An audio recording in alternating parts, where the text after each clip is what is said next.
dijelaskan oleh Mas Yanuar. Intinya sih sebetulnya kan kalau yang dicita-citakan dari kebijakan publik tentu aja 3 tujuan hukum, keadilan, kemanfaatan, kepastian hukum, dan tentu aja kebijakannya berbasis data dan tata kelola pemerintahan yang baik. Gak apa-apa ini buat nutupin perut saya. Tapi ini akan dijelaskan oleh Mas Yanuar menurutku. Yang ingin ku highlight terkait dengan anak muda masuk ke dalam tata kelola kebijakan publik. Next. Saya itu baru 11 tahunan di think tank ekosistem. Menurut saya itu hitungannya juga tetap baru, apalagi dibandingin Mas Yanuar yang udah bertahun-tahun. Saya ingat kalau ditanya gimana ceritanya Dira bisa masuk ke dalam tata kelola kebijakan, dulu saya masuk ke UKP 4, tempatnya Mas Yanuar juga. Sebelum akhirnya berubah jadi KSP, dulu saya masuk jadi tim lapor. Cuma 4 bulan karena habis itu berubah jadi KSP, jadi yang awalnya ada logo UKP 4 sampai akhirnya dicopot UKP 4-nya. Bos saya itu Pak Kun. Saya ingat Pak Kun selalu bilang, you will meet a lot of important people, but remember you are not one of them. Untuk sebetulnya tuh untuk ngingetin, masih inget ya Mas Yanuar ya kata-kata itu. Jadi buat ngingetin kita humility-nya tuh harus ditonjolkan, karena kamu mungkin ngerjain sesuatu yang besar tapi tetap kerendah hatian tuh hal yang paling penting. Karena kalau kita sadar sekarang kondisi di Indonesia tuh ya semua orang berlomba-lomba untuk terlihat menjadi seseorang, akhirnya yang beneran menyelesaikan masalah negara nggak terlalu banyak yang tertarik di situ. Selanjutnya kepada Mas Yanuar, tadi kan sudah ada sharing dari generasi orang muda ini. Sedangkan untuk kebijakan sendiri tadi Mbak Dira sudah mention tadi ada tegangan. Tegangannya seperti apa Pak Yan? Terus kalau melihat dampaknya itu sejauh mana kita kemudian bisa adaptif tentunya. Boleh Pak Yan dipersilakan ya. Oke, terima kasih Joko. Anda mau nanya apa? Kalau nggak ada saya pulang. Serius? Anda mau nanya apa? Ini bukan seminar soalnya. Yuk, Mike, berikan sana. Halo semuanya, Pak perkenalkan, saya Nurul dari Kementerian Pariwisata. Saya grogi nih. Mau tanya aja, mau ketemu. Kebetulan saya ini awardi Pak. Apa? Awardi LPDP. Oke, Wardi. PK berapa kamu? 252. 252. Belum lama Loh, kemarin dong? Iya. Makanya saya masih penasaran sama Bapak, makanya saya ikut ini. Oke, pertanyaan sekarang. Telepon dari BPP. Pertanyaan saya gini Pak. Saya kan ini mau kabur kabur aja dulu. Ya, betul. Nah, saya ada kekhawatiran ketika saya balik saya ngapain gitu ya Pak. Kebetulan saya agak cukup lama gitu Pak. PhD. Nah, boleh minta sarannya Pak. Terima kasih Pak. Mau ke negara mana? Ke Inggris Pak. Di mana? Di Surrey, di Ambil apa SK kamu? Hospitality. Hospitality. Oke. Terima kasih Pak. 1, 3 dulu. 2, 3. Ya udah Pak. Yuk, silakan. Oke, terima kasih. Perkenalkan, saya Filza Izzat Isma. Sebelumnya ini saya bukan pertama kalinya ketemu Pak Yanuar ya, karena Pak Yanuar pernah ngajar di Young Progressive Academy dari FES. Kamu angkatan berapa? Saya baru graduation. Oke. Dan waktu itu sebenarnya ya itu yang buat saya juga kembali lagi karena ada Pak Yanuar lagi juga di sini. Karena waktu itu kan ngomongin karena waktu itu saya tertarik banget ya, kita ngomongin tentang Indonesia Emas, SDGs dan lain sebagainya yang ternyata itu cuma kayak bayang-bayang aja gitu kan. Sebenarnya itu gimana sih implementasinya? Dan kebetulan saya juga ketemu Mbak Dira juga nih, saya juga lulusan HTN. Jadi pertanyaannya adalah Oh ya, langsung aja. Jadi pertanyaan saya sebenarnya seperti ini Pak. Itu saya kan kita sering dengar ya, pemerintah itu selalu bilang, nggak pernah selalu bilang sih, pernah bilang kalau misalnya harus ada yang kita korbankan ketika kita ingin mengambil suatu kebijakan. Misalnya kebijakan untuk menaikkan taraf atau kualitas ekonomi, tapi ada kebebasan misalnya masyarakat yang harus ditahan. Ya, nah itu seperti apa itu Pak? Rita sudah pernah mendengar, kamu berarti sudah pernah mendengar, akan bosan yang lain belum pernah mendengar. Saya mau bilang ke Anda, saya dilantik jadi deputi di KSP. Saya masuk KSP Desember 2014. Saya dilantik bulan Februari. Demo pertama yang harus saya hadapi, pekerjaan sampingan sebagai seorang deputi adalah menghadapi demonstran. Saya nggak tahu pekerjaan staf khusus apa ya. Tapi kalau deputi itu, apalagi di lingkungan istana, pekerjaan sampingannya adalah menerima demonstran. Yang mendemo saya pertama adalah disabilitas. Bersama dengan teman-teman dari aktivis perempuan dan anak-anak. Demo mereka apa? Katanya Pak Jokowi di Nawacita bicara mengenai anak, perempuan, dan disabilitas. Kenapa enggak? Saya nggak bohong ke mereka, saya bilang, maaf, memang Anda bukan prioritas. Ya, saya bilang gitu, apa adanya. Daripada saya tutupi. Anda mau tahu prioritas pemerintah? Baca APBN. Kalau ada kursus, bikin kursus FIM. Memahami APBN. Kalau kamu mau tahu prioritas pemerintah, baca APBN. Ada kebijakan yang bisa menyenangkan semua orang. Ngomong kosong. Ini mentoring soalnya kan, kalau seminar saya ngomong kayak gini saya bermasalah itu. Tapi karena saya mau sama kalian, dan masa kan nalar tuh kamu ada mendengar sepenuhnya, makanya ikut PK saya bilang gitu. Jadi akan hurt, ya, akan hurt. Dan kamu ke depan akan merasakan hurt itu.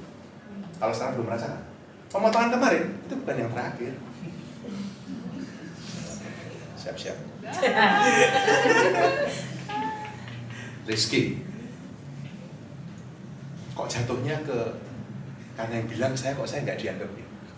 Pertama, terimalah itu sebagai nasib. Terima dulu bahwa di birokrasi kita ini bukan soal merit. Seringkali itu soal ad hominem. Ad hominem itu orangnya. Siapa yang bicara? Nah, salah satunya itu ad hominem. Ada yang pintar, ada anak-anak muda ini, ada direktur-direktur yang bagus. Dan saya melihat sekarang ada, meskipun top leadersnya mungkin kalian pertanyakan, atau saya ikut mempertanyakan, tapi saya melihat ini beberapa eselon 2 ini bagus-bagus ini. Dan itu lintas kementerian ini. Coba Anda cek, dengan tenang ya. Tenang, kalau kamu ngeceknya sambil kok saya zolimi gitu, susah Anda tenang kan? Tapi tenang, coba dilihat.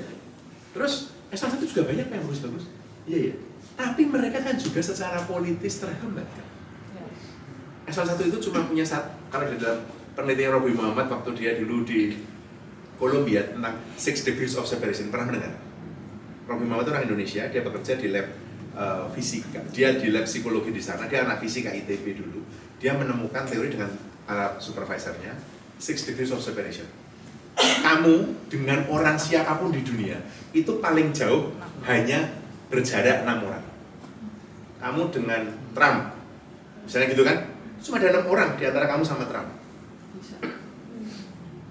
Kamu sama Jokowi, menurutmu ada berapa degree?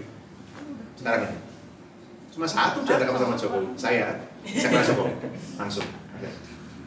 Dari NGO, dari swasta, pemerintah, NGO. Kok kamu nggak masuk ormas, NU atau Muhammadiyah? Oh, milihnya partai politik. Islam. Partai itu pilihan. Tapi saya mau nanya. Layar pikir kan? Tunjukkan ke saya yang sungguh-sungguh membedakan Gerindra dengan PDIP, atau Gerindra dengan Nasdem, atau Nasdem dengan Golkar. Tunjukin ke saya. Ya, Partai Indonesia itu hari ini tidak punya ideologi. Tidak ada ideologi. Kamu nanya saya loh ya. Yang ada adalah kepentingan. Saya lupa di Fulcrum atau di Perspektif, saya bilang kondisi di Indonesia ini adalah kondisi di mana ruang untuk perdebatan gagasan atau ideologi atau ideals itu makin hilang. Yang makin mengemuka adalah kepentingan, bukan debat gagasan. Oh, saya tulis di Kompas itu. Saya nulis dengan sangat jelas. Di negara ini, karena tidak ada ruang untuk perdebatan gagasan, yang ada hanyalah adu kepentingan, maka mudah sekali menempatkan posisi kamu berlawan dan aku. Dulu, kalau masih ingat, kampret dan cebong, ya? Begitu Pak Prabowo dijadikan Menteri Pertahanan, bingunglah para kampret sama cebong kok nggak ada musuhnya, maka berubah. Yang mengkritik pemerintah dengan yang di pemerintah, yang mengkritik dianggap anti pemerintah, mudah banget kan? Itu karena tidak ada ketajaman gagasan, maka kritik itu dianggap anti. Kan repot toh? negara kayak gini. Bagi yang senang belajar, belajarlah populisme dan demokrasi sekarang. Yang anak-anak sosiologi atau masih punya waktu untuk membaca, carilah buku. Ada yang ditulis oleh orang Indonesia namanya Pius Pandor, diterbitkan oleh UGM, oleh apa namanya Gramedia. Judulnya kalau saya tidak salah ingat, Pembusukan Demokrasi, betul. Banyak Pius Pandor, baca itu. Bukan karena saya kata pengantarnya, tapi itu buku yang bagus. Saya bilang apa? Tapi buku itu dibuat oleh scholar Indonesia yang menggunakan pendekatan teori populisme dari Nadia Urbinati untuk menjelaskan bagaimana populisme yang seolah-olah demokratis ini menggunakan demokrasi untuk membunuh demokrasi. Itu bagus banget. Itu yang saya mau bilang. Jadi, saya setuju kamu masuk partai boleh kok. Karena masuk partai kamu kemudian kalau kamu bisa jadi wakil rakyatnya gitu kan, wakilnya, saya nggak tahu rakyat atau bukan yang kamu wakili. Tetapi kamu duduk di DPR atau di DPRD, kamu punya peluang untuk membuat kebijakan, ya kan? Untuk perbaiki, go, nggak apa-apa. Tapi kamu pikirkan benar-benar, oke, kalau begitu saya masuk partai ini karena apa? Apakah ada give and take? Pasti ada, pasti ada. Gitu ya. Sudah mau nambahin nggak? Silakan. Nggak ada. Siapa tahu ada lagi. Ya. Bener kan? Tapi jawab bareng-bareng kita jawab ya. Oke, ada berapa tangan? Saya mau hitung dulu. Berapa tangan? Berapa tangan? 1, 2, 3, 4, 5, 6, 7, 8, 9, 10, 11. 11 ya. Catat dulu aja semua. Saya catat semua. Nanti kita jawab bareng-bareng ya. Oke. Pas sampai bibir maghrib nanti. Apa? Bukan saya nyatet di sebelah orang. Silakan bantuin saya putar semua 11 tangan tadi. Silakan. Yos, tolong bantuin Yos. Diputar. Urut dari belakang sekarang. Udah. Semua orang berkesempatan bicara. Udah. 11 pertanyaan. Yuk. Udah, ayo urut. Yuk, cepet. Nama dari mana pertanyaan? Jangan jadi pembicara ketiga. Baik Bapak, nama saya Dameria, saya dari Kementerian Pelindungan Pekerja Migran Indonesia Pak. Dameria? Betul Bapak. Saya tertarik Pak sama tadi yang Bapak bilang menjadi prioritas suatu kebijakan publik. Bagaimana Pak menjadi suatu prioritas bagi pemerintah untuk dapat mendapat kebijakan publik yang kalau saya bilang sih istilahnya mungkin memenangi harkat dan martabat dari yang dibela Pak. Karena menurut saya tadi Bapak bilang memang tidak bisa menyenangkan semua orang. At least tapi Pak jangan hilang core. Itu seperti apa? Seperti itu. Karena kami dari Kementerian Pekerja Migran Indonesia tidak merasakan hal tersebut Pak. Oke. Terima kasih. Terima kasih. Very good. Terus belakang, semuanya di belakang dulu. Ya. Oke, nama saya Arum Pak, saya umbi-umbian juga. Halo Arum, kamu dari mana umbian?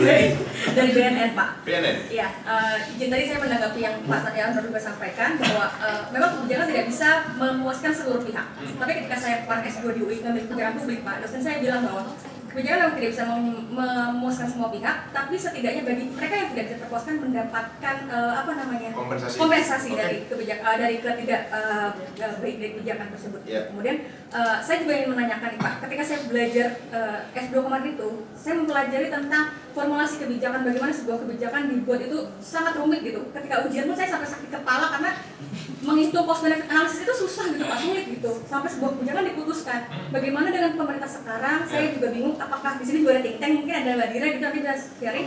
Apakah benar-benar dilakukan itu analisis cost benefit analysis seperti itu dan lain-lain dalam formulasi kebijakan yang pemerintahan seperti ini? Very good, Arum. Terima kasih. Terus belakang, beresin dulu belakang semua. Yuk, silakan. Perkenalkan, nama saya Khairul dari teman-teman di FIM. Ingin bertanya kepada Pak Yanwar dan mungkin Kak Dira juga nanti.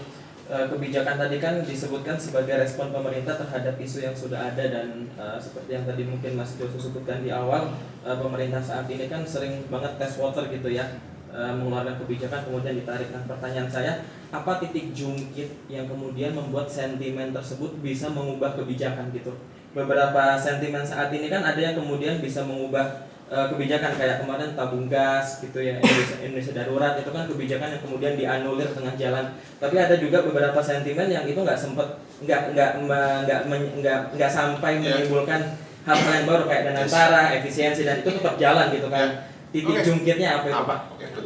Siap, terima kasih. Akan lagi ada, lalu kita geser ke depan. Oh, masih ada.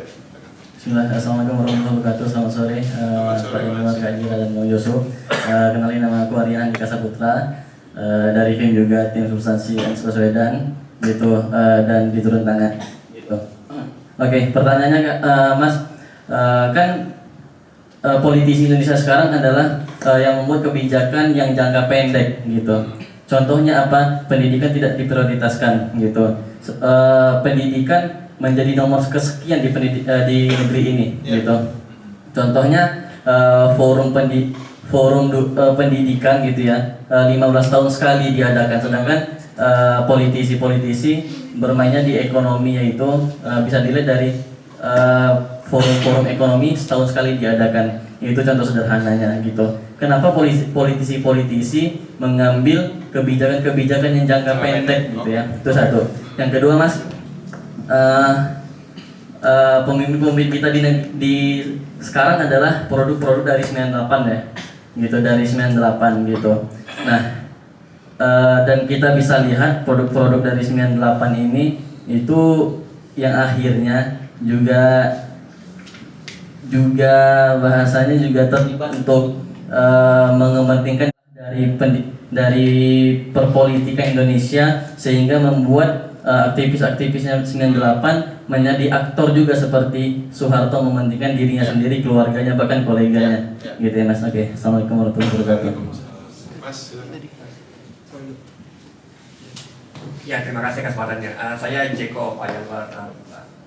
Saya bertanya, saya di Badan Keahlian DPR, sebelumnya saya di Bappenas. Nah, pertanyaan saya terkait dengan dua kelembagaan itu ya, bahwa kebijakan publik kadang hidup dalam dua tegangan. Satu tegangan teknokratis, satu lagi tegangan politis gitu ya. Nah, Bappenas mungkin sangat teknokratis, tapi mungkin DPR bisa jadi sangat politis. Nah, ini dan tanggapan respon di masyarakat dan publik kan politik ini kan hal yang buruk gitu. Satu akademisi tulis Profesor Syarif Hidayat dalam Undang-Undang SPPN itu dianggapnya sistem perencanaan pembangunan nasional di Bappenas 2005-2004 unjust by default gitu ya. Karena ada pendekatan teknokratis dan pendekatan politis. Nah, disitulah kemudian banyak masuk pendekatan politis. Nah, menurut Bapak, makna politik apa dalam penyusunan kebijakan publik? Apakah memang seburuk itu? Politik bonum commune katanya kan, perwujudan kesejahteraan bersama. Tapi kata Pak Yanuar tadi, kebijakan publik tidak dapat memenuhi keinginan semua orang. Nah, terus letak bonum commune dalam politik, dalam perspektif kebijakan publik itu apa? Nah, itu pertanyaan saya, Pak. Oke. Berikutnya. Oke, bismillah. Perkenalkan, nama saya Yudra dari teman-teman FEM. Mungkin pertanyaan saya dua, Pak. Yang pertama menyoal soal tentara-tentaraan lah yang kemarin ada gitu. Nah, apakah ini memang saya lihat sendiri itu tuh memang bentuk dari sentralisasi gitu.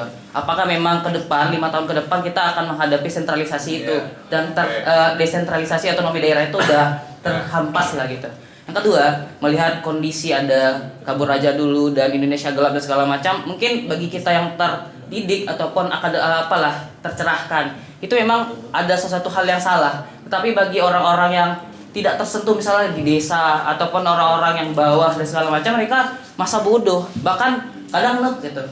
Untuk mengapa lagi dan putus asa, tidak bisa berbuat apa-apa, dan bahkan kalau memang yang sudah enak-enak nih misalnya kerja di BUMN, PNS dan segala macamnya itu mengatakan gini, ada ya mungkin gini, kita urus sendiri-sendiri aja. Kita ngapain lagi mikirkan ke bawah? Karena kan itu dampaknya juga tidak secara langsung menerima gitu. Apakah memang itu kan jadi suatu hal yang yang akan besar ke depan, atau memang akan jadi harapan gitu? Kalau memang ada satu lagi nih, Indonesia bubar itu emang akan ada pembahasan atau tidak gitu? Itu aja sebenarnya. Berikutnya. Oke, kenalkan saya Arif, saya dari FIM, dari Bappenas juga. Saya konsultan statistik di unit staf ahli Menteri Pemerhatan Pembangunan. Saya mau nanya terkait ini Pak, jadi simpel aja pertanyaannya. Menurut Bapak, selama Bapak bergelut di bidang kebijakan, menurut Bapak kebijakan apa sih yang paling sukses? Ini kan dari tadi auranya pesimis terus ya.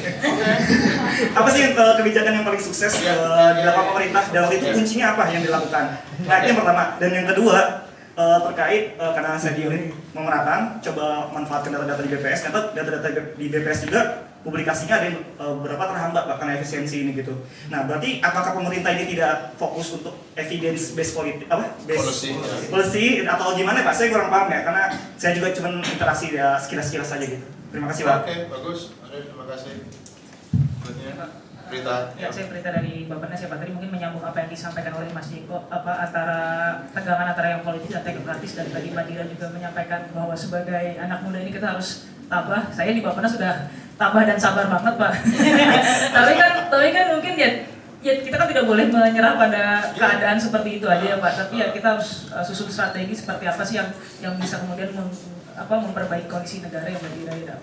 Pertanyaan saya mungkin malah di luar dari apa yang kita kerjakan ya. Saya kerjakan di ASN, seberapa besar ya masyarakat sipil gitu kan untuk kemudian bisa mengubah keadaan ya Pak. Gitu. Karena kita kan sekarang juga ada viral based policy, ya sebenarnya tidak stabil banget ini pendirian dari pemerintah itu sih Pak. Terima kasih Mbak Dira juga. Oke. Terima kasih. Selamat siang Mbak Dira, Pak Yanuar. Jadi satu pertanyaan saya sempat punya asa bahwa Indonesia Emas melalui undang-undang RPJPN. Kamu kenal nama? Oh iya. Saya Dika dari Bangda Kemendagri. Oke, tadi ya saya memiliki asa di Indonesia Emas 2045. Terlepas dari prosesnya yang cukup cepat sampai babi bu juga. Sekarang pemerintah baru saja menyelesaikan RPJMN yang saya pribadi kliennya pemerintah daerah untuk ikut ada kepentingan untuk menjelaskan bahwa ini sebenarnya dokumen apa. Tapi ketika saya tanya kepada pimpinan saya, sebenarnya mereka juga ada kebingungan gitu. Kemarin kita bicara tentang formasi, tapi sebenarnya apa yang dituangkan di RPJPN itu sebenarnya tidak ada semua di RPJMN.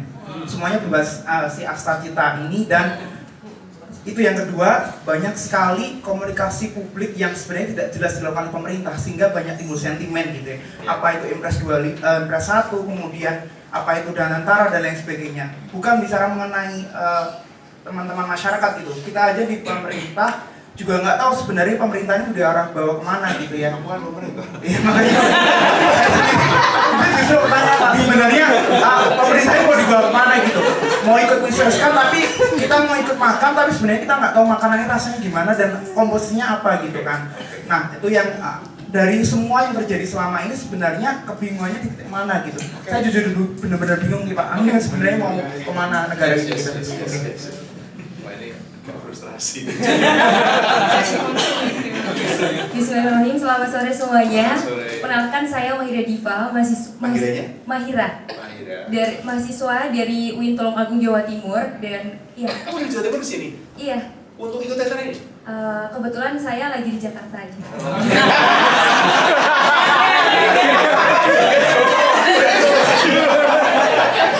Dan saya alhamdulillah alumni FIM juga. Yang ingin saya tanyakan adalah yang ingin saya tanyakan adalah selama saya tinggal di desa dari kecil sampai sekarang, saya membenarkan terkait dengan tadi penjelasan dari Kak Dira tentang abnormal situation, bahwa masyarakat itu masih sering tergiur dengan janji gratis, terus juga politik uang dan sebagainya. Nah itu yang saya rasakan di desa memang seperti itu. Lalu ini ada dua pertanyaan saya. Lalu terkait dengan kebijakan yang ada di pemerintah pusat, saya rasa itu terkadang seringkali tidak sesuai ketika sudah berada di pemerintahan desa. Ada yang ditambahkan, ada yang dikurangan dan sebagainya. Salah satu contohnya adalah pada waktu masa pemerintahan Pak Jokowi terkait dengan pemberian KIP, itu di lingkungan saya tidak merata. Bahkan sampai sekarang di RW saya yang hanya bisa kuliah itu hanya 3 orang saja. Seperti itu. Lalu sebagai anak muda nih Pak, Pak ada juga Hadira, langkah apa yang saya bisa lakukan gitu untuk mendorong masyarakat itu lebih aware terhadap dampak dan keberlanjutan kebijakan publik seperti itu.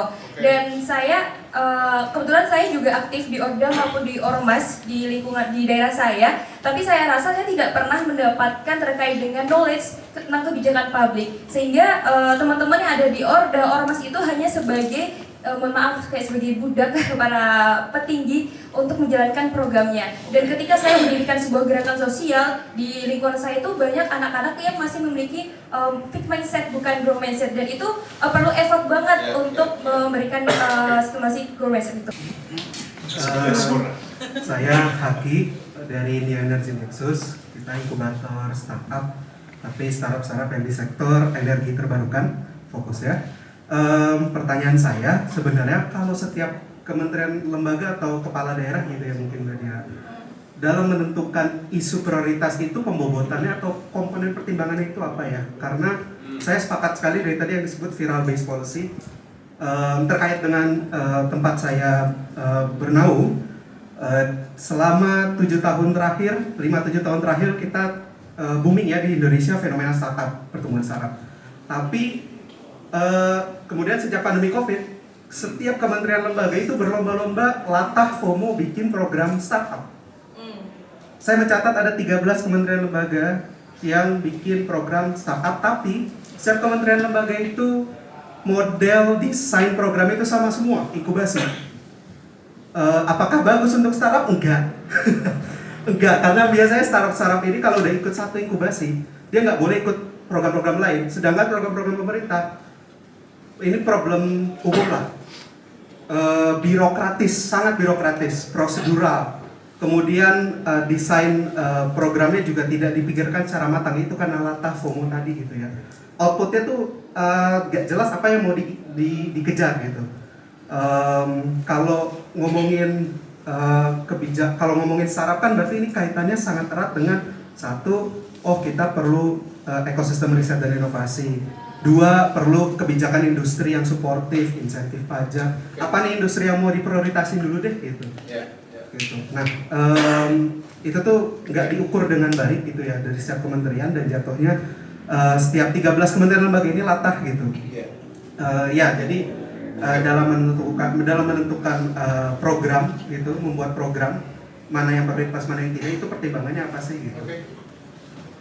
Ini nggak 11 tadi. Oke, silakan nggak apa-apa. Selamat sore Pak Yanuar dan rekan-rekan semuanya. Izinkan saya memperkenalkan diri. Nama saya Alvin Deva dari pelajar penggerak Kemendikbud RI. Pertanyaan saya itu, mengapa kebijakan makan bergizi gratis ini diprioritaskan oleh pemerintah dibandingkan sektor pendidikan dan kesehatan? Berarti tambahnya 13 nih ya. Dan tadi sudah saya mengundang Dira dulu untuk menjawab yang relevan dengan yang ditanyakan. Nanti sisanya saya. Susah deh. Pilihan apa? Oke. Pilih aja ini. Oke. Ngomongin tentang prioritas, mungkin aku ngegambarin berdasarkan cerita pribadiku ya, biar semakin nggak ngawang gitu. Kan tadi Hakim ngomongin komponen prioritas di Pemda, tadi Damelia, Arum juga ngomongin prioritas. Siapa lagi tuh tadi? Ya pokoknya ada beberapa yang ngomongin tentang prioritas. Tadi ada RPJMN, nggak selaras dengan RPJP. Kemarin kita bikin ya, Mbak Prita. Waktu saya, ini gambaran umum, saya itu dulu di tim Pakram, jadi waktu lagi tim ses, jadi pembuat visi misi dan janji program kerja. Yang saya kerjain adalah ngecek RPJMD daerah, sama ngecek kegiatan apa yang sudah dilakukan oleh gubernur-gubernur sebelumnya. Awalnya itu saya nggak yakin ini pernah dilakukan oleh pemerintahan sebelumnya. Saya nggak bicara Pak Pram ini paling baik, orang dia baru dilantik, belum ada jawabannya. Cuma waktu saya membantu menyusun si dokumen visi misi program kerja, tiba-tiba saya mikir kenapa kita nggak ngelanjutin hal-hal yang udah baik dilakukan oleh gubernur sebelumnya. Karena biasanya semua gubernur tuh pengen punya legacy. Akhirnya malah kan Pak Pram tuh seseorang yang nggak mau maju sebetulnya. Kita belum kebayang apa visinya, apa misinya, sampai akhirnya ketemu kata keberlanjutan. Tapi keberlanjutannya bukan pada satu orang atau 1-2 orang sebelumnya, benar-benar ditarik mundur dari era Ali Sadikin. Dan waktu itu, dan nggak nyangka juga akhirnya pertama kalinya calon kepala daerah yang kepala daerah sebelumnya tuh ikutan kampanye tuh ya era Pak Pram kemarin itu, dari Foke, Bang Yos, Anies Ahok juga ikutan gitu. Ya ada beberapa yang nggak ikutan gitu, cuma itu sebetulnya sesuatu yang nggak disangka-sangka, tapi poin utamanya adalah selama ini pemerintahan baru nggak pernah tertarik untuk ngomongin tentang keberlanjutan. Waktu itu saya bahkan sempat dikomplain sama parpol kayak nggak ada genuinely legacy baru Pak Pram, karena katanya isinya tuh terlalu flat. Jadi waktu dibaca tuh, loh kok gitu-gitu aja gitu. Tapi ternyata untuk warga Jakarta itu justru sesuatu yang menarik, karena orang mungkin udah di titik jengah, sesuatu yang bagus di sebelumnya hilang. Ya kita nggak boleh bohong, saya walaupun dulu timnya Pak Anies, tapi kali itu nggak dilanjutin waktu itu. Terus ya di era-era sebelumnya juga begitu.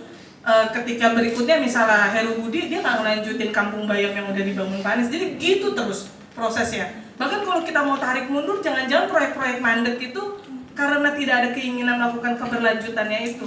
Dan itu bisa jadi emang ngerusak tata kelola itu tadi APBN, karena di bayangannya udah multi years, ketika ada pemerintahan baru dihabisin gitu. Jadi saya nggak tahu, ini mungkin sesuatu yang nggak menarik di setiap pemilu ya. Bisa jadi mungkin Jakarta dong yang udah siap kayak gitu. Tapi kita pun kan juga tipis sebetulnya menangnya gitu. Jadi saya nggak bicara on behalf Pak Pram, tapi ideas tentang keberlanjutan untuk mencari hal-hal yang baik mana aja yang diambil untuk diteruskan, itu seringkali nggak jadi hal yang menarik untuk para si kepala daerah. Jadi mungkin kalau nanti teman-teman di sini ada yang kerja di think tank atau di yang ngebantuin menteri atau kepala daerah, itu bisa jadi bahan yang bisa dibahas lebih lanjut. Terus tadi saya ingat Alvin dari Dikbud ya, Dikdasmen sekarang namanya, MBG dipaksain. Saya dengar cerita bahwa gimana caranya MBG bisa dilaksanakan tanpa ngeganggu banget. Jadi gini, kalau di dalam Undang-Undang Dasar yang dikunci anggarannya kan cuma pendidikan. Nah, MBG akhirnya dimasukin tuh ke dalam pendidikan. Jadi kalau misalnya bicara secara formil, kesannya anggaran pendidikan nggak kurang, malah nambah. Tapi prioritasnya berubah, yang tadinya buat bisa dapat akses pendidikan, jadinya ke nutrisi, walaupun saya nggak tahu ini beneran menuju ke nutrisi atau enggak. Waktu dulu saya sama Belda di PSPK, kan kita berusaha membuat quick win gitu ya untuk Pak Prabowo, bahkan waktu itu lewat Mbak Ella.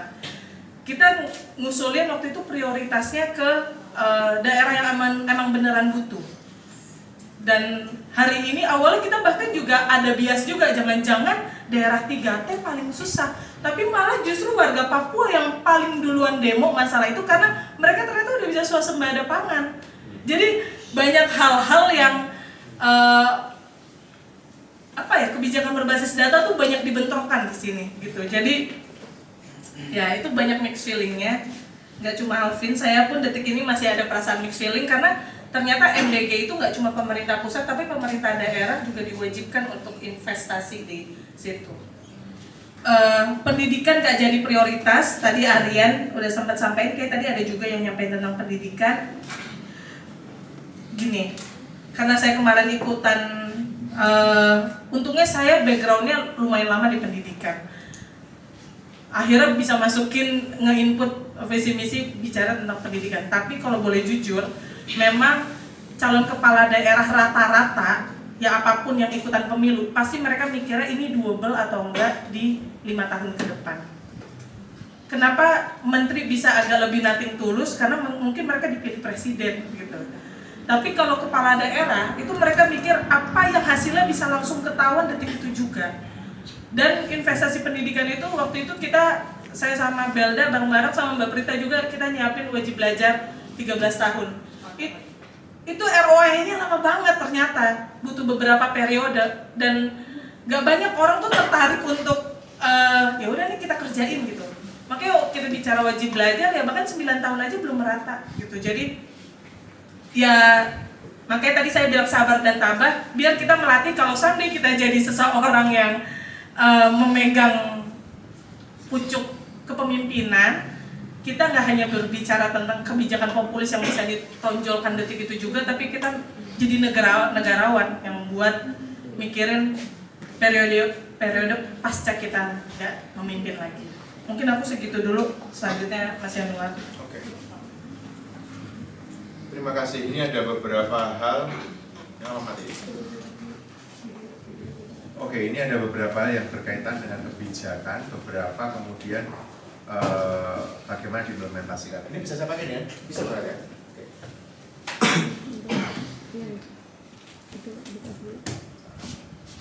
Oke. Satu, kalau kalian bicara tentang kebijakan itu mekanisme, ya kan? Kamu tidak boleh lupa selalu terkait dengan politik, selalu, dan terkait dengan apa yang disebut dalam bahasa Inggris politik, P-O-L-I-T. Oke? Ini konten, substansi. Ini adalah proses bagaimana ini dirumuskan atau proses bagaimana ini dibuat. Ini adalah kultur budaya.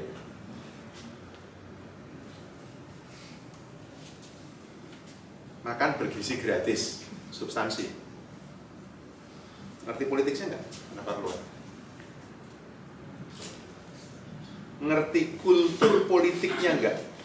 Seluruh cerita makan bergizi gratis keluar. Kulturnya, Dira sudah nyebut, yang gratis-gratis itu cepat. Okay. Kulturnya adalah mendapatkan sentimen positif publik atau dukungan itu. Anggaplah, ini kita mencoba gratis dulu. Anggaplah 80,9% dari yang di survei Kompas kemarin itu mendukung kan, approve kan. Kalau begitu mengapa kabur aja dulu seluas itu? Katanya mendukung. Kenapa mau kabur? Kebayang nggak ada logika yang nggak nyambung di situ? Itu. Ini yang saya khawatir bukan ini jatuh. Oke. Jadi kamu pahami ini. Lalu politiknya bagaimana? Karena itu, mudah-mudahan di titik ini kalian makin mengerti bahwa nggak ada urusannya bijak dan tidak bijak dalam kebijakan. Kebijakan itu arena pertempuran gagasan dan kuasa. Gagasannya nomor 2. Mungkin nomor 17. Powernya yang duluan. Anda punya kuasa, Anda menentukan kebijakan. Kok bukan pendidikan, Pak? Nggak tahu saya.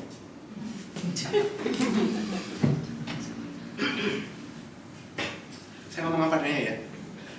Ini sebelum kebablasan, saya meminta pada tim yang merekam karena saya mau melindungi teman-teman ini. Barangkali mungkin memang lebih baik untuk episode atau untuk yang angkatan ini pertanyaannya diburamkan. Pernah baca majalah Kartini? Sebut saja namanya Mawar. Nanti kalau kayak gitu-gitu ya, oke? Ya. Jadi nggak usah disebut dari mana, jawaban saya saja nanti. Yang kena saya aja, kalian nggak usah kena. Aku juga jangan. Sebut saja namanya Mawar. Dia pernah membantu pemerintah. Oke ya, jadi aneh ya, tolong ya, oke ya, good ya. Jadi, mudah-mudahan Anda sekarang mengerti. Dan saya benar-benar minta maaf pada yang kuliah mahal-mahal mengambil S2 kebijakan publik. Kok ternyata kayak gini ya? Siapa tadi yang pusing-pusing tadi nggak bisa tidur lah. Aduh, kau nyesel ya, harus ambil kuliah lain itu. Gini, yang saya mau bilang ke Anda adalah saya tidak mengatakan bahwa itu tidak benar, tidak Mbak. Di dalam dunia yang ideal dan di bawah kolong langit ini ada kok tempat yang ideal. Mungkin nggak di sini, tetapi ada. Tapi juga ada kok di sini kondisi di mana pimpinan itu mau berpikir begitu. Tetapi kesadaran yang mesti kalian masukkan ke kepala sekarang adalah tidak ada yang bisa menyenangkan semua orang, itu tidak ada. Kedua, kebijakan itu dibuat dalam constraint. Constraint itu keterbatasan, ya kan? Karena itu ada prioritas. Sumber dayanya terbatas kan? Ketika rebutan sumber daya terbatas, yang terjadi adalah politik. Yang terjadi, dan politik itu bergumul dalam budaya. Ini yang kalian tidak boleh pernah lupa sampai kapanpun. Bagi yang bekerja di membuat kebijakan publik, tegangan hidupmu, ini saya tulis di tulisan saya, merefleksikan saya keluar dari KSP akhir 2019 itu ada 3 tegangan. Tegangan itu bahasa Inggrisnya adalah tension. Ada 3. Tegangan pertama, kedua, ketiga. Tegangan pertama antara yang politik dan teknokratik setengah. Yang kedua adalah antara substansi dan komunikasi atau artikulasi. Ketiga, kepentingan antara kepentingan populis dan elitis. Itu 3 ketegangan, 3 tegangan, bukan ketegangan, 3 tegangan yang kalian mesti hidupi. Kamu nggak bisa milih, Pak, saya maunya hanya yang teknokratis dan substansi. Nggak bisa. Kalau kamu kayak gitu keluar, nah serius. Dalam hidupmu, tabah tadi, ingat ya kata-kata kuncinya tabah. Kamu harus tabah seumur hidupmu sebagai PNS, sebagai ASN. Kamu akan menghidupi 3-3. Seluruh arahan politis pasti punya konsekuensi teknokratis dan kamu harus berayun itu. Semua urusan substansi mesti bisa kamu komunikasikan. Siapa tadi yang ngomong tadi soal komunikasi publik tadi? Kalau dia nggak bisa ngomong komunikasi publik, ya jadinya seperti yang kalian lihat di pemerintah sekarang. Sekarang pating celebung bahasa Jawa, saya nggak tahu bahasa Jawanya apa, tentang Danantara. Kok nggak ada yang maju mengatakan mewakili pemerintah, saudara-saudara setanah air, Danantara itu begini loh ya. Kok nggak ada yang kayak gitu? Saudara sekalian, ngomong kan, efisiensi anggaran itu begitu. Efisiensi tanggal 6, Menteri Keuangan bertambah berapa? 14 bicara. DPR. Tegangannya, pasti kalian hidupi. Kamu nggak bisa memilih, saya hanya mau ngurusi substansi. Enggak, kamu mesti belajar komunikasi publik. Mesti. Jangan hanya bicara mengenai substansi, tapi kamu mesti belajar juga mengenai komunikasi kebijakan publik. Jangan hanya paham soal teknokratis, kamu mesti paham politiknya. Jangan hanya mendampingi politisi, tapi kamu mesti ngerti konsekuensi teknokratik. Kepentingan siapa? Bukan hanya kepentingan elit kan? Populis. Ini tegangannya yang mesti dihidupi. Dan ini, kamu memilih jadi ASN, kamu memilih bekerja untuk pemerintah, tabah ya. Abis ini suka nih Mas Anda ngomong tabah. Ini keyword hari ini, quote of the day dari Dira hari ini adalah tabah. Soalnya tematik Ramadan. Oh iya bener, ini kan hari ini puasa. Tabah ya, tabah. Oke, nah sekarang satu-satu. Beberapa yang sudah terjawab di situ. Kacamata saya tadi ada yang nggak kelihatan. Ini faktor umur kalau ini beneran. Nah, udah. Masuk nggak dalam hitung-hitungan politik? Kamu nggak masuk. Viral itu apa sih? Tekanan politik. Jadi, kalau begitu Pak, apa yang untuk jadi kebijakan mesti viral dulu. Saya bilang, ada namanya kontingensi historik. Historical contingency. Lawannya adalah logical necessity, keniscayaan logis. Keniscayaan logisnya ini, historical contingency saat ini adalah kalau nggak viral nggak politis. Kalau gitu, so be it. Bikin viral agar didengerin. Nah, mulai yang belajar kuliah bicara publik kok gitu Pak Yanwar. Ingatnya deh, istilah lama pelajari historical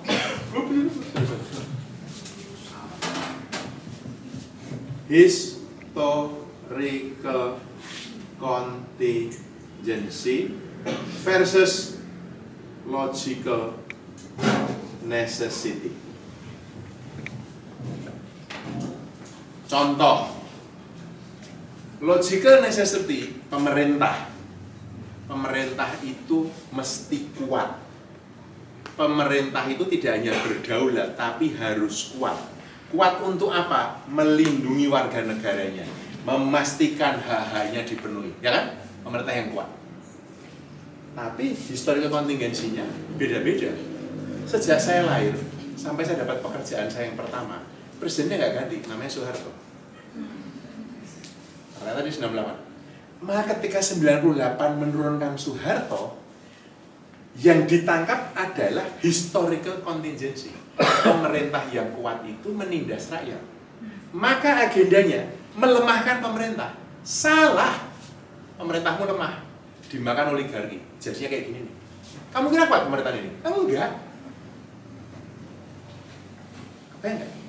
Logical necessity-nya enggak masuk. Kebijakan, logical necessity-nya adalah memperhitungkan ini ya. Historical contingency-nya sekarang ini, kalau nggak viral, enggak kan? Jadi, sekarang dia pakai langkah harus viral.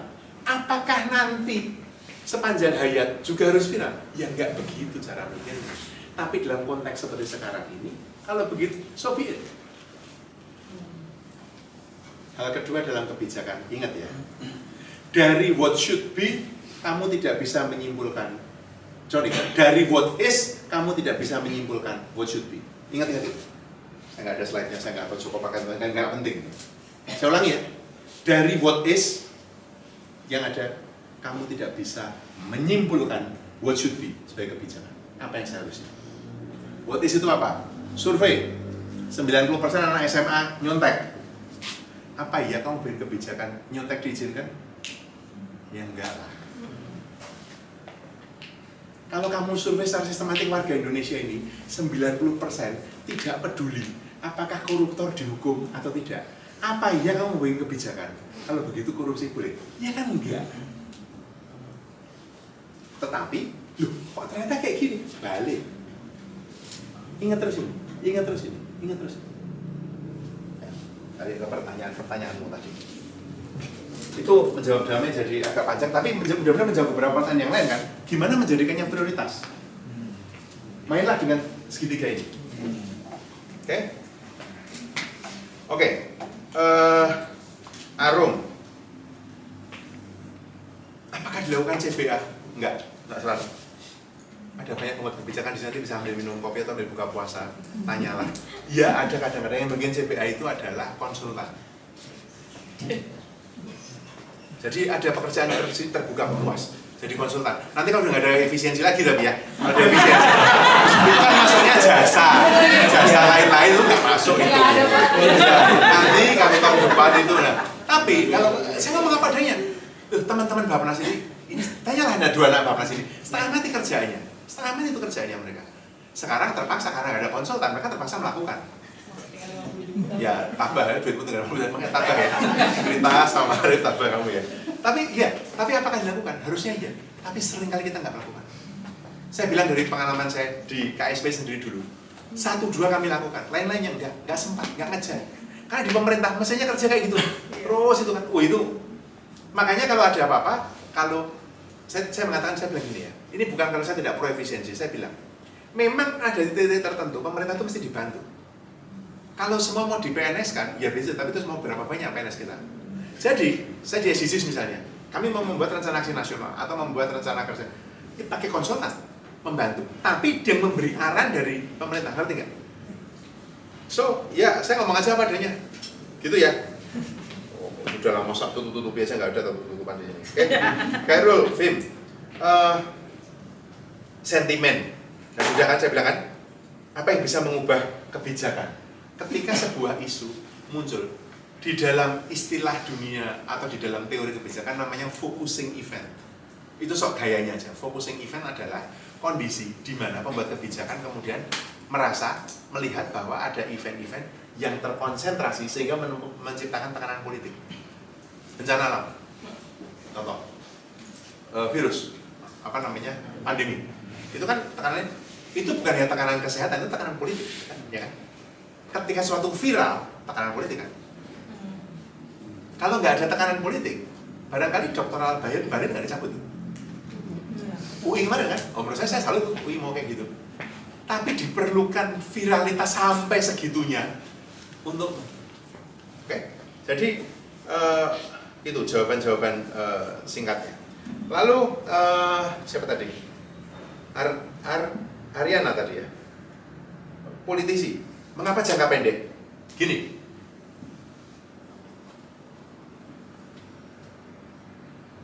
pembuat kebijakan itu kalau mereka adalah elected official, mereka short-sighted. Apa namanya short-sighted?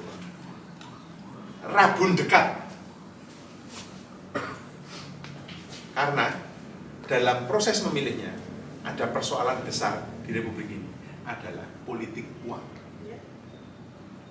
Mengembalikan modal itu masalah itu.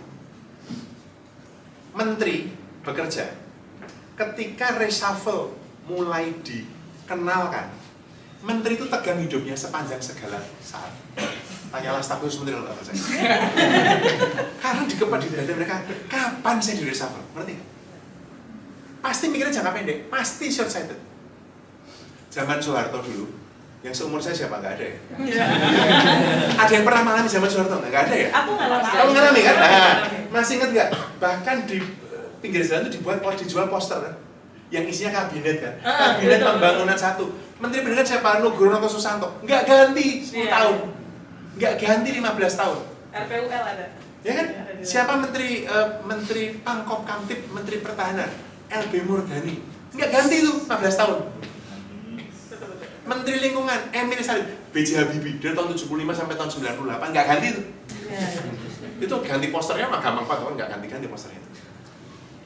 Itu guyonnya. Seriusnya adalah menteri yang tidak merasa ketakutan di reshuffle, dia bekerja.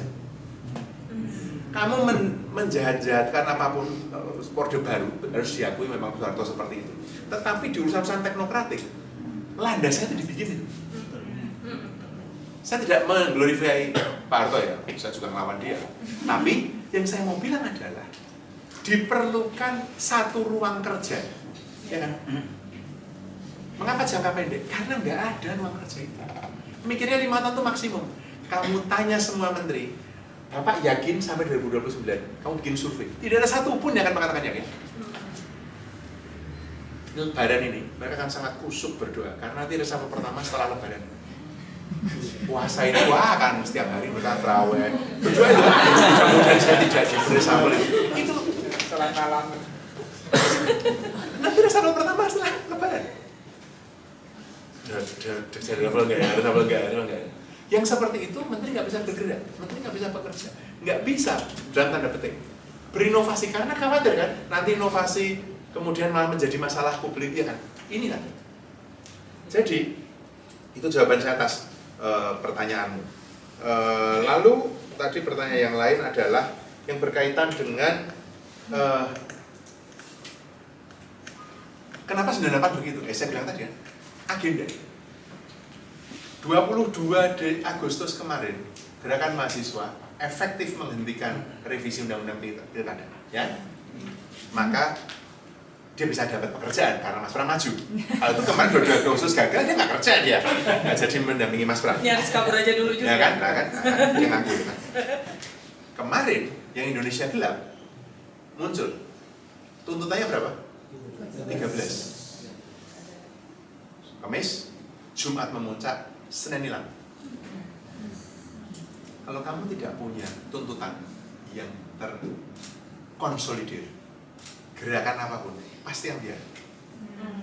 Karena yang punya kuasa lebih gede itu membelah isu kan. Pusing kamu sekarang isunya. Kalau sekarang mahasiswa mau demo, apa yang mau dikejar sekarang? Apalagi puasa, nggak baik demo pas puasa. Udah itu juga nggak ada demo, nggak ada itu demo, nggak ada. Tapi yang saya mau paling concern di sini adalah karena tidak ada konsolidasi isu. Kalau isunya tunggal 22 Agustus kemarin itu, yang peringatan darurat itu clear itu, semua di depan DPR ngomongnya sama, di depan MK sama, di depan istana sama, semua ngomong, ya kan? Berhenti undang-undang pilkada. Itu loh yang membedakan. Jadi 98 itu masalahnya Mas, kalau dibandingkan, ada pertanyaan, kenapa aktif 98 sekarang kok masih jadi kayak gini? Ada korban penculikan, Mas sekarang jadi wakil menteri dan lain-lain. Gimana saya ngomong? Ini bukan Stockholm Syndrome. Tahu nggak Stockholm Syndrome? Stockholm Syndrome itu kamu jatuh cinta pada penculikmu sendiri. Bukan hanya soal itu. Tetapi, gini, Satu sisi ada upaya memang mendomestikasi, menjinakkan lewat diberi pilihan opsi bergabung dengan pemerintah, entah pemerintah eksekutif, entah branchnya BUMN, jadi komisaris, jadi apa ini.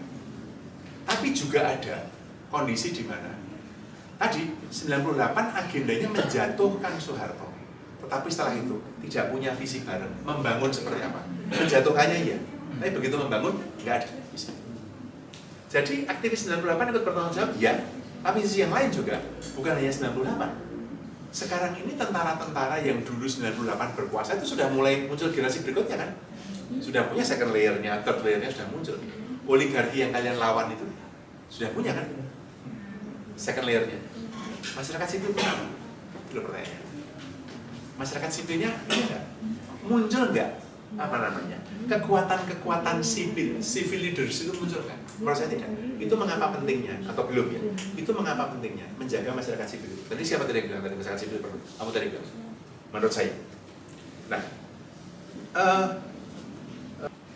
pertanyaan dari Joko yang menjawab, apakah politik seburuk itu? Enggak. Kalau Anda tanya saya, apakah politik seburuk itu? Enggak. Logical necessity dari politik itu tidak buruk.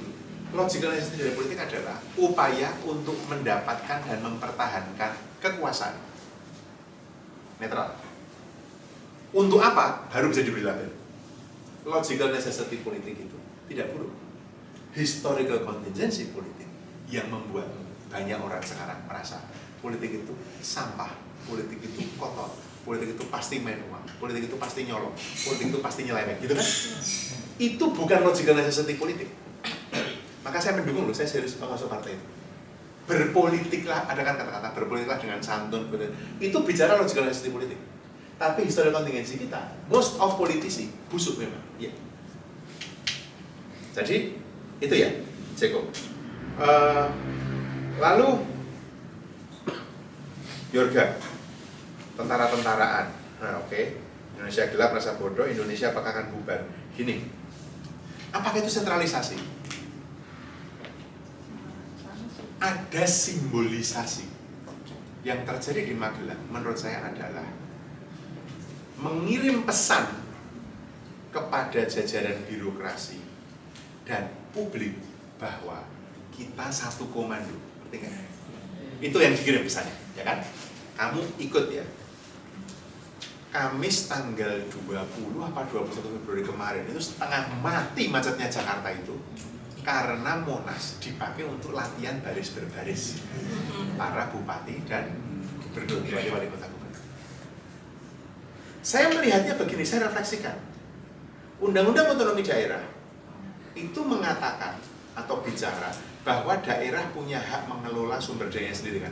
Hanya urusan-urusan kan dipisahkan antara pusat, tonggoren gitu-gitu kan, ya kan. Nah, ini bukan soal bermain tentara-tentaraan, tetapi sinyal yang mau diberikan adalah power ini ditarik balik ke pusat itu. Kalau menteri, saya bisa menerima, maksud saya bisa menerima itu meskipun saya lucu juga pakai baju tentara ya, tapi yang dibutuhkan, bayangan saya retret itu sebenarnya adalah semacam exercise gitu ya. Anggaplah semacam kayak foresighting bareng-bareng 5 tahun kita mau mencapai ini, kalau begitu kamu punya rencana bagaimana kementerian, bayangan saya presiden memimpin itu. Oke lah, kemarin juga datang kan, siapa namanya Otto Scharmer datang, si Jeffrey Sachs datang itu oke lah. Tapi begitu kepala daerah, ini beda cerita ini. Kalau menteri ya memang menteri setuju pada presiden kan, dipilih oleh presiden. Nah, jadi saya kira itu titik di mana kita perlu kritis melihat. Maka ketika kemarin kan kemudian reaksinya berbeda-beda ya, mixed reaction ya, ketika Bu Mega mengatakan yang dari PDIP nggak usah datang, itu kan ada yang menganggap ini oposisi, ini dianggap tidak bersatu segala macam. Karena kalau dihitung, kalau saya tidak salah menghitung, itu kalau tidak salah adalah 13 provinsi dan 289 atau 259 kabupaten kota, itu bukan dari Kimplos. Gede loh itu. Kalau kemudian mereka mengatakan kalau begitu saya tidak mau menjalankan program pemerintah pusat, dianggap deserter itu lain soal ya. Tapi kalau dia mengatakan hal itu, kan itu akan berpengaruh pada program pusat, ya kan? Itu loh titik-titik yang menurut saya kemudian saya bisa memahami kalau Pak Prabowo kemudian mengatakan, waduh, kalau kayak gini mesti direratkan. agar kesetiaan tetap balik ke satu titik. Di sisi yang lain, kalau begitu, loh kan pemerintah daerah dipilih oleh orang-orang daerah. Ngerti nggak? Tarian-tarian ini ada di sini. Ini hanya bukan soal MBG. Ambil contoh. Saya nggak menyebut daerahnya nih karena dia nonton nalar ini dengan lucu itu. Tapi salah seorang bupati yang ada di Jawa Tengah, dia bukan dari Kimplus. Setelah dia terpilih, kami ngobrol dekat rumah saya, datang lah, saya ngobrol sama dia, sama Mas Bupati ini. Dan dia bilang gini, Mas gimana ya Mas ya program-program pemerintah pusat? Saya bilang, kalau sampai nggak menjalankan, Mas akan sampai akan dianggap berkhianat atau melawan pemerintah pusat. Tetapi cara menjalannya bisa berbeda. Aku tuh nggak mau ya Mas drop-dropan dapat MBG. Ya nggak harus toh. Kamu bisa pakai ibu-ibu PKK untuk masak bareng. Kamu minta duitnya, orang Jawa bilang tebas mentah, tahu nggak tebas mentah? Minta mentahnya, minta duitnya saja. Oke? Minta duitnya Mas. Sampai lakukan dengan UMKM, warung-warung sekitar sekolah, libatkan guru, libatkan orang tua murid. Argumenmu nanti kepada DJA atau kepada Bappenas adalah biaya yang diberikan ke berapa, saya akan deliver. Targetnya berapa? Tapi minta duitnya mentah. Itu kan bisa. Kalau ada ruang dialog. Kecuali dipaksa harus ada dapur umum. Nah, itu titik di mana kamu, saya bilang itu, sebagai bupati, saya memang tukang ngomong, kamu sebagai bupati, kamu mesti melawan. Harusnya nggak boleh begitu. Itu loh, kamu menempatkan secara benar. Loh, dia mau mendeliver, tujuannya apa? Sekian ribu anak sekolah diberi makan bergizi gratis. Dipenuhi kan? Bahwa cara saya memberi dengan makanan, dan saya pastikan karbohidratnya ada, proteinnya ada, itu yang ada semua. Dengan cara daerah, kenapa nggak boleh? Tapi yang saya mau adalah ruang dialog ini mestinya dibuka antara kepala daerah dengan pusat. Oke, tuh. Terus, saya kira kemarin cukup ramai ya, menyebar kan. Di beberapa titik itu kita bisa lihat nggak se-elitis itu juga kok rame. Indonesia bubar, saya kok nggak kejauhan yang ngomong Indonesia bubar. Tapi oke lah, nanti topik berikutnya barangkali nanti PK ke 21 kita bisa bicarakan nanti. Tapi saya belum lihat ke sana. Tapi nanti kita bicarakan ya. Oke. Tadi Arif nanya tadi, kebijakan apa yang paling sukses yang pernah Anda tanyakan yang pernah saya kerjakan misalnya? Dulu Mas, ketika saya nggak mau klaim-klaiman ya, karena di waktu zaman di KSP itu dulu saya menangin 67 dari 100 prioritasnya Pak Jokowi itu kan dari Nawacita. Beberapa kebijakan nggak tahu ini diklaim sukses atau tidak sukses. Ada satu hal yang masyarakat sipil menganggapnya tidak sukses, pemerintah menganggapnya sebagian sukses, yaitu reforma agraria, terutama legalisasi. Legalisasinya bersukses, tapi redistribusinya nggak jalan. Perhutanan sosial sebagian jalan. Kalau sisi kebijakan SPBE not bad, itu ada yang lihat hasilnya sekarang di panel B. Satu data itu cetak birunya dikerjakan zaman Pak SBY waktu UKP 4. Satu dan satu peta. Yang nulis itu namanya Nirarta Samadi dengan Sony Mumbunan. Itu cetak birunya ada. Judulnya Cetak Biru Kebijakan Satu Data Indonesia. Di dalamnya satu data satu peta. Kemudian di zaman Pak Jokowi periode pertama, zaman saya di KSP, saya dorong sampai menjadi kebijakan satu data dan satu peta. Yang paling akhir lahir adalah satu data, itu paling akhir lahir. Malah satu peta dulu kan. Tetapi dengan satu peta itu, peta tematik itu, tahun periode pertama Pak Jokowi kami bisa memetakan seluruh, kalau nggak sebagian besar konflik-konflik lahan. Sudah diberi gradasi, mana yang pada periode kedua kan harusnya diselesaikan. Satu data sudah ada kesepakatan bahwa NIK akan menjadi referensi tunggal. Itu pada periode pertama. Yang menurut saya merasa nggak jelek-jelek amat. Apakah betul atau tidak saya nggak tahu, yang nilai orang lain. Tetapi itu di belakang ada Mbak Karina. Mbak Karina itu dari Selanas PK dari KPK. Dia yang mengawal aksi NIK. Anda tanya aja ke dia. Atau ada Pandu di sini yang bisa cerita bagaimana NIK dijadikan referensi untuk mendistribusikan bantuan sosial, khususnya selama COVID. Mengatakan apakah sebuah kebijakan baik atau buruk itu nggak gampang. Apakah ada yang gagal? Ada. Menurut publik ya, atau menurut beberapa kelompok ya, saya mau tunjukkan yang saya sering sampai kalian bosan mendengar atau beberapa, adalah jalan tol Trans Pulau itu. Yang paling jelas adalah Trans Jawa. Trans Jawa itu dikatakan sukses menjembatani kesenjangan Jawa Timur dan Barat, mempercepat waktu tempuh. Tetapi dalam tol Trans Jawa itu mematikan UMKM di pantai utara Jawa. Kalau saya nyopir sendiri atau tol Trans Jawa itu Solo Jakarta itu cuma 6 jam, 15 menit. Tapi kalau saya nggak pakai tol Trans Jawa, saya akan berhenti di Cirebon makan kepala gentong, saya akan berhenti di Brebes beli telur asin, saya akan di Tegal makan sate, saya akan ke Semarang beli lumpia itu. Mati itu. Kalau Trans Jawa, saya hanya mau bilang UU CK sama, UU IKN sama, dan lain-lain. Jadi itu mudah-mudahan lebih clear. Tabah dan sudah jawab tadi, tabah dan strategis tadi. Untuk berita, gimana? Oke, di Nalar ini bukan jualan pelatihan, tapi saya mau bilang, ada satu ilmu namanya foresight. Anda dengerin aja deh, masuk di YouTube-nya Nalar, episode 3 sudah 32.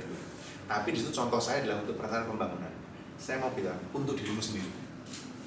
Bentuklah masa depanmu sendiri. Itu cara tabah secara progresif. Tabahnya tidak pasrah gitu kan, tapi tabahnya radikal. Tabah radikal. Yaitu, kamu memforset hidupmu sendiri. Hakikat forset adalah masa depan itu dibentuk, tidak diramalkan. Saya ulangi, masa depan itu dibentuk, tidak diramalkan. Kalau hidupmu kayak gini, dan kamu marah-marah menderita karena ini bukan kamu mau, berarti kamu hidup di masa depan orang lain, bukan masa depanmu sendiri. Maka bentuklah masa depan. Yang umbi-umbian, umurmu berapa rata-rata sekarang? 30? 30. Golongan berapa kamu rata-rata? 25. Golongan berapa?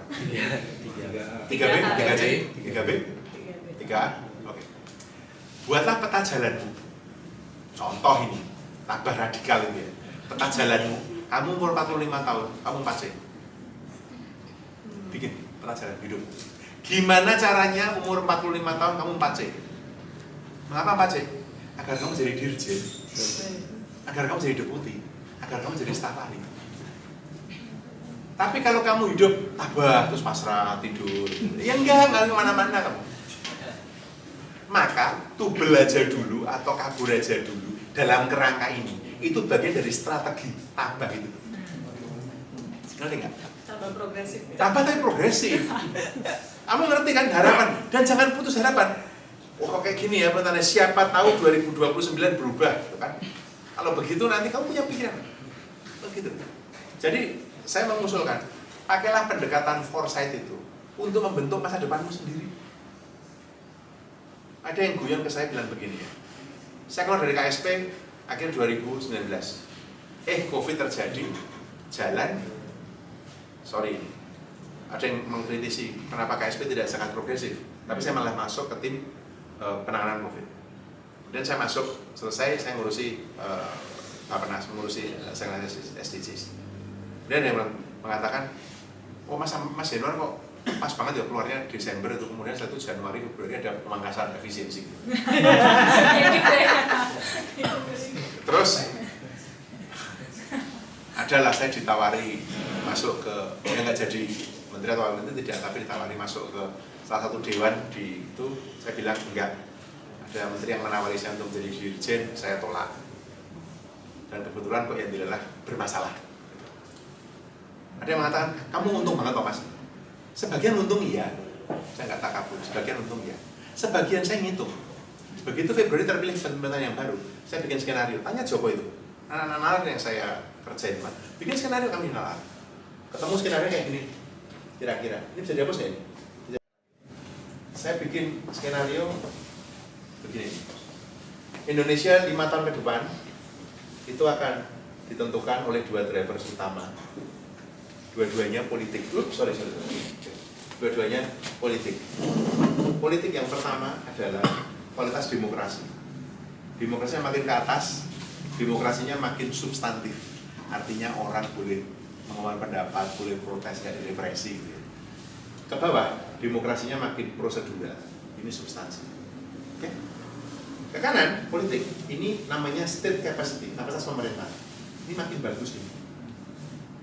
Meningkat itu ya. Misalnya, menterinya bagus, tidak politis, profesional. Di sana, state capacity-nya rendah. menterinya transaksional politik. Maka kita punya skenario A, skenario B, skenario C, skenario D. Ini nalar udah bikin ini. Bahkan sebelum pemilu ya coba ya. Tapi belum kami pilih, kami masih netral. Begitu pemilu keluar hasilnya, 14 Februari. 15 Februari pada ngumpul di rumah saya itu, Rosa, saya, Joko, segala macam itu. Waduh, kayaknya nggak ada skenario A sama B. Kita cuma C sama D. Mana itu? C sama D itu kondisi demokrasi kita akan prosedural. Ruang sipil menyempit, protes dilarang, mengkritik dilarang, ke sini. Maka kita ditentukan oleh tinggal set capacity. Menterinya, kabinetnya, orang-orangnya makin baik, kita ada di C. Mereka politis, transaksional, D. Diumumkan tanggal 20, aduh, D sudah. Maka saya tolakin semua tawaran-tawaran itu. Loh kami di nalar kami hidup itu abah saya, tapi mikir gitu loh. Joko saya mesti mikir kata dia siap-siap ini wah. Anak-anak saya bilang udah bikin. Begitu selesai pemilu, lihat tendensi. Loh kok Pak Yenar seuzon? Bukan seuzon dalam forset namanya skenario kok seuzon. Enggak. Ya kalau terjadi A, alhamdulillah. Tapi kalau terjadi C atau D, kamu siap. Saya, pilihan pribadi saya, posisi adaptif saya adalah tanggal begitu. Itu titik berita di mana saya pamit sama Bu Vivi. Begitu pemilu Februari, Maret saya pamit sama Bu Vivi. Bu, saya akan tidak terus ya Bu, di saya SDG tahun ini tahun terakhir. Masih Februari. Iya Pak Yanuar, bulan Juli. Bu, saya akan rencana keluar Oktober. Bu, ditunda sampai akhir tahun. Diumumkan kabinet, Bu saya bisa nggak saya keluar sekarang? Nggak bisa, ditunggu-tunggu. Tapi udah jelas bagi saya. Pilihan saya ya pribadi. Saya tidak meminta orang untuk ngapa-ngapain tidak. Tapi ini berpikir mengantisipasi diri.